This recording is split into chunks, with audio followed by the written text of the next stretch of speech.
си е дали ще ваканцувам или не. Моля ви, не дразнете. Уважаеми господин председател, уважаеми колеги! Мечтата ми беше да живея в свободна и демократична България и един ден ще го постигна, без значение вашето отношение към демокрацията. Гласувам против потисническото мислене на част от българските депутати. Искам да бъда свободен и ще бъда свободен. Заради тази свобода има български граждани, които са лежали по затворите, били са разстрелвани.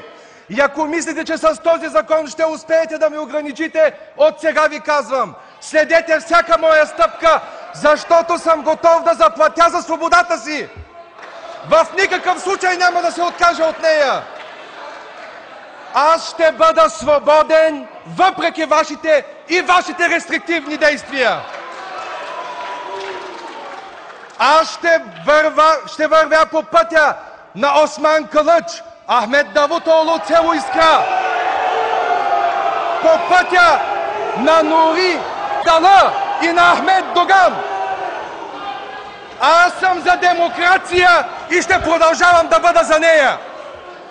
Без значение вашето отношение към демокрацията и към малцинствата в страната. Благодаря ви.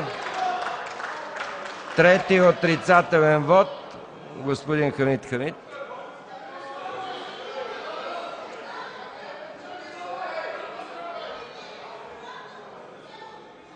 Благодаря, господин председател. Уважаеми народни представители... Изчакайте малко да излезат една Разбира се, група по-възбудена.